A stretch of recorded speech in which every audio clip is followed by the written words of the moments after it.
So the first thing I wanted to go over is it's useless to get reach if your profile is not optimized, right? Because we're not here just to get views, follows, or profile visits. We're here to get clients, all right? So whoever comes in, we want to keep it in the ecosystem, all right? And in order for us to do that, our profile needs to be optimized. And for our profile to be optimized, both on Instagram and YouTube, we need to build some assets, what I like to call long-term assets, because yes, you can refresh them every 4 to 6 months, but usually these are the most important assets. So you build them once and they're gonna stay there for a long time. And what defines an asset? Asset is just a piece of content, right? Okay. Can be a carousel, can be a short form video, can be a long form video, can be a super long video, right? Just an asset. Can be a story sequence, right? Your story highlights, those are assets, all right? So the goal of these assets is to immediately put yourself in a position of likability, relatability, and to immediately connect with your ICP. Now, I want you to think about this. So likability, relatability, and connection, create a connection. Now, I want you to think about something. Think about making friends, right? Yes. Obviously, I don't know much about it.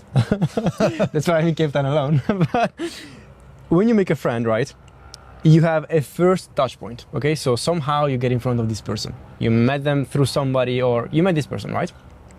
Then the second thing is you have something in common. Maybe a passion, maybe a sport, maybe you start talking because you have a common belief, right? Mm-hmm. So you have something in common. Then you start sharing stories with each other, right? It's exactly, if you think about it, what happened with us, right? We just started sharing small stories, and then we just get more and more connected, right? Also because by telling stories, besides creating this connection, you also create empathy, especially if the stories are a bit more like vulnerable, yeah, right? If you start building rapport. Exactly. And then, again, that's still the fundamental of a friendship. You need to kind of get some value of that person, right? It's an exchange of value in some way. It's always like that, right? It's, some people, oh, no, bro. There's always some sort of exchange. Right? Absolutely. Has to be fair exchange. Exactly. And now, at that point, that's friendship, right? So there is a first touch point. There is something in common. You have common beliefs, morals, and values. And then you share stories with each other, right? And then you build that connection, and you provide value. And then you build that connection. And then, if you're good looking, you're funny, and you are empathetic, then this connection, the friendship, the bond is going to be even stronger, right? And if you think about social media this way, it's going to be exactly the same, because it's called social media, not because it's a cool name, because it's exactly the same thing. It's making friends online, right? So now that you know about this, right, you can optimize your profile in a way that gets people to tick all the boxes they need to become your friend, right? So you're gonna have an asset sharing your story, and in that asset you're gonna make yourself vulnerable. Then you're gonna have an asset showing case studies, because I didn't talk about that, but if you're selling something, you also need to, of course, build social proof, right? Give them a reason to listen to you and to trust you. And then you're gonna provide some value of some kind. So your audience is your friend. Exactly. You need to see every single person, you need to give a chance to every single person that comes on your profile to become a friend with you. And you do that through building these assets and optimizing your profile, so that straight away, within the first 30 seconds, 20 seconds of going on your profile, they can tick all these boxes. Make sense? Yeah. Right. So with that in mind, the assets you need, the assets you must have, are, again, something sharing your story, something providing value, and something also showing your lifestyle, because you want to, again, share your values, morals, and beliefs. Okay?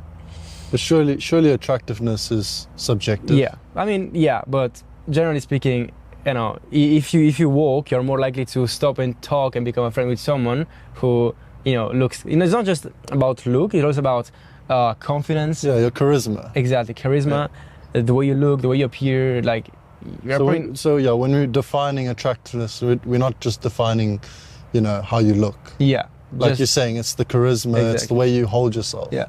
Okay. You're less likely to go and speak to a homeless person than you are to a nice hot blonde bird. Of right? course, yeah. Perfect. So now, with this in mind, you pretty much already understand what are the assets that you need to create. So the first thing is your story highlights. Starting from the top, if you imagine your Instagram profile, let me open a profile of one of my clients just randomly. Right, starting from the top, besides the profile optimization, like the profile picture, the name, we already talked about that. You should have your name, not the name of the school, and your picture, not the logo, okay? Because people connect with people, not with entities, okay? So that's one thing. Then if you go down, and then you're gonna have kind of like, no bullshit, like helping, blah, blah, blah. You can have that if you are very B2C, but if you are a school or if you are a company or if you are a B2B like me, so I'm servicing businesses, then in that case, I'm just gonna have what I do, right? If you look at my profile is ads and sales management, and then proof clients 700,000 plus rev, and then the next step. Okay, so that's pretty much how you're gonna optimize your first the first part. Then the story highlights. You're gonna have one story highlight that is gonna be like live, and there you just throw in there your personal stuff. Okay, something that is relevant to you, and again, it's gonna help people connect with you because they share the same beliefs, values, and morals. Okay, so if you have a thought or you travel, just show that, because people are gonna like the fact that you travel because they also like traveling, or maybe you also skateboard or snowboard besides being a wingfoil instructor. So you can show that. So you just give people more reason to like you and connect with you. So it doesn't necessarily have to be about the business at all. That's the point. It doesn't have to be about the business. That part specifically doesn't have to be about the business. You don't want to be looking like a robot and you're just, I'm wingfoiling. No, you want to be a person. Yeah, right? You want to show people that you're a likability. normal person, a human being, not just a robot wingfoiling from 6 a.m. to 6 p.m., right? So lifestyle like yoga. Yeah, is if you what do I yoga, enjoy, if you go or to the gym, if you hang partying. out, if you go partying, bro, just throw it in, whack it in there, bro. Whack it in. And this is something that very few people do, and this is super high level. So the fundamental problem with story highlights, with having clients, results, testimonials in the story highlights, is that even if you have many, It's overwhelming. once you click on it, first of all, it's overwhelming because everything is the same, clients, so people are gonna get bored. And then you open it and it's like 20, 30, maybe even 40, maybe even 50 stories. And you also have to read them. You don't just watch them, you also have to read them. Tell me who's gonna read all this stuff? Not me. Exactly, perfect. So what we do instead is we create one story sequence per client, and we give information around that client in the cover and or in the name. So in this case, he's a dog trainer. So what I'm doing, I'm creating a single story highlight per dog breed, per client, but in the cover, I'm including the picture of the dog so the people can see the breed. Okay. Because one of the objections that we got in sales calls or in the DMs before booking the appointment was, oh, is this gonna work with my dog? Look, right? Now if you have a Cocker Spaniel, there is a story sequence with a Cocker Spaniel. So boom, that objection is handled, right? And then if you open it, it's very consumable. It's like 3, 4, 5, 6, 7 stories. Very consumable, little text, good looking, and it shows the story, okay? So 2 things you want to have in your story highlights: live, and then your case studies, your clients, 1 story highlight per client. And the other good thing about having the story highlights designed this way, besides people being able to choose which one to watch, they're gonna watch the one that better resonates with them, and they're gonna watch more, and it looks like you have more case studies, and you can keep updating the single story highlight as this client, if you're still working with this client, gets more and more results. Let's say that you get a client, right? Day 1, and you show day 1, and you post it. And then next week, you show week 2, or lesson 2, or lesson 3. And people can see already the progress, right? That builds so much trust and authority and social proof, much more than just whacking pictures like that. And that's what you need, because ultimately people are gonna buy from you because they feel comfortable that you're gonna get them the results that they are paying you for, right? So that, and then maybe 1 year later, right? The guy jumping and doing backflips. Sure. do you understand how powerful that is? Imagine someone goes on your profile and they see, oh, day one, yeah, that's boring. And then they scroll 3, 4, 5 stories and the guy is doing backflips. They're gonna be like, fuck. So this coach is good. So the first thing is you want to create likability. Yeah. Okay. And then you want each highlight to be definitive. So the idea is not for everyone to click on like every single highlight and go through. It's the one that suits your needs. Exactly. And what you like. Exactly. If they want, they can watch them all. Yeah. But sure. the goal is that they watch at least one, yeah. and they watch the one that is more relevant to them. Yes. So for example, what we do with other clients, we have the story highlight with the name of the client, and then next to the name of the client, we have an achievement. For example, if it's the money making niche, then we are gonna have like John, 50K a month. And then we're gonna have, if it's a running coach, we're gonna have Rob, sub 3. And people know that he's sub 3 marathon, right? And they know, like the person jumping on the profile knows that if their goal is sub 3 marathon, they're gonna watch that story. Of course. Right? Yeah. Is it clear? Absolutely not. Perfect. When it comes to the structure of the story highlights, I made a video about it, so I can send it over. Essentially, you want to use storytelling to make people emotionally invested in the story, so they are going to be more likely to watch it, and it's going to have more power. So you don't just want to show the before and after. You want to show the before. You want to explain the before. You want to show the transformation. If there is a trough in the transformation, some conflict in the story, just makes the story even more interesting. And then you show the come-up journey, the turning point, and then the final outcome, which is going to be exactly the same as the desired outcome of the person watching the story. So would you say in each, so how I understand it now, Yeah. is in each highlight you have a bit of everything? Yes. Yeah? And so you have, in my case, my lifestyle, yeah, what I do, my clients. No. I would have your life, like live story highlight, and that's one story highlight. And then you have the single story highlights for each client. Okay. And again, you want to share the journey of this client, the transformation story of this client. And what you want to do, you want to also handle objections along the way, right?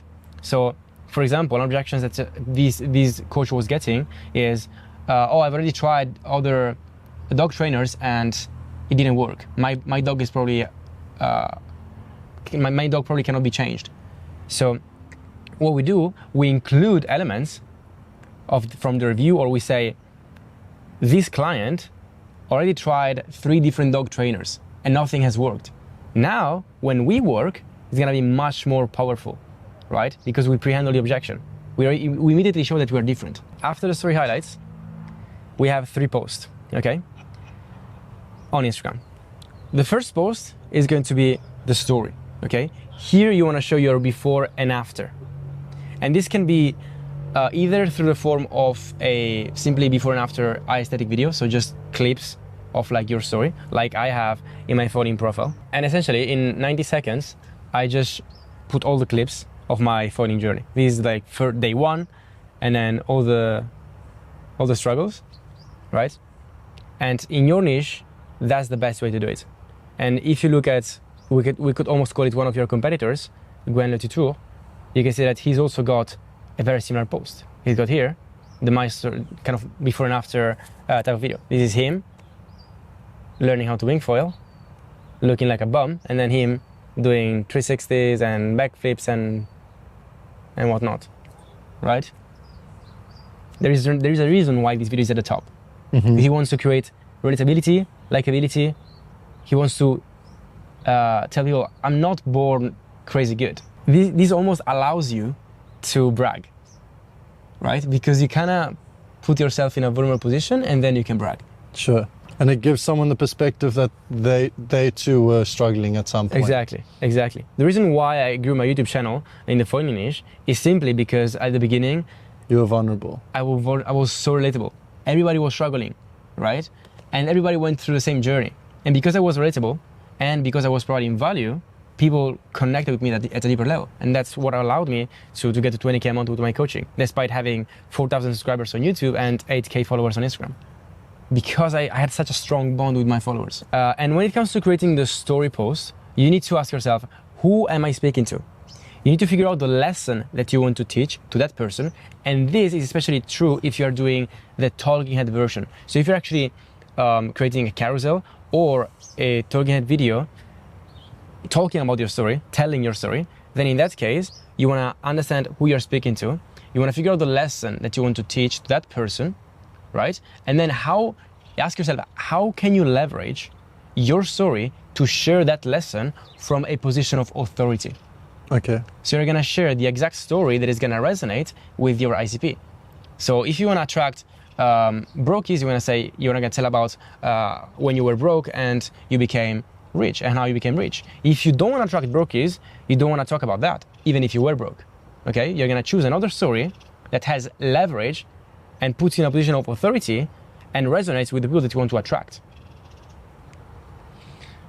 And if you use this storytelling framework, you're gonna use the framework hook, backstory, so provide context and details on the initial situation, which is gonna be exactly the situation that the person that you're targeting finds themselves in.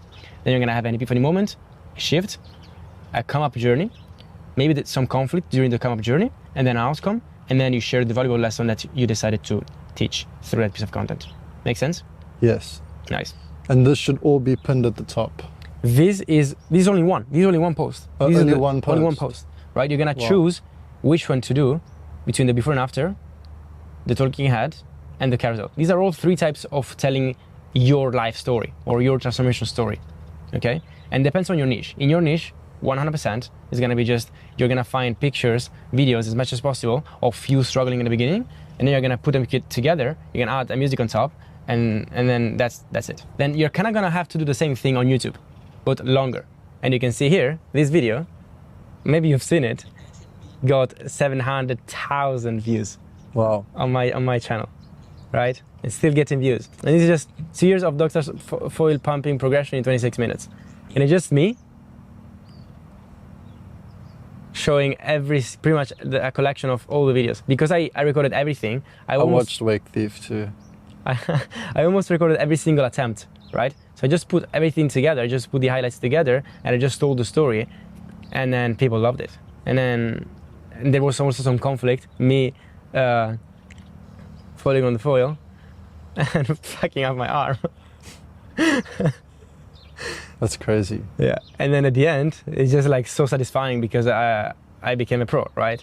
Then the other thing is, a case study IG post, okay? So again, if you're selling something, you're gonna have a post that is gonna show your case studies. So ideally, in your case, it's gonna be a carousel with videos of before and after of your clients, okay?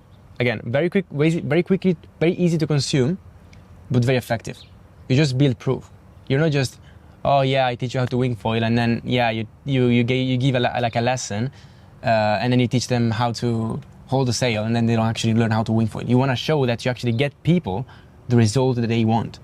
Because I know that there are coaches out there that they only care about money, and they just get the money and then they teach a couple of things, but they don't actually care about the person actually succeeding.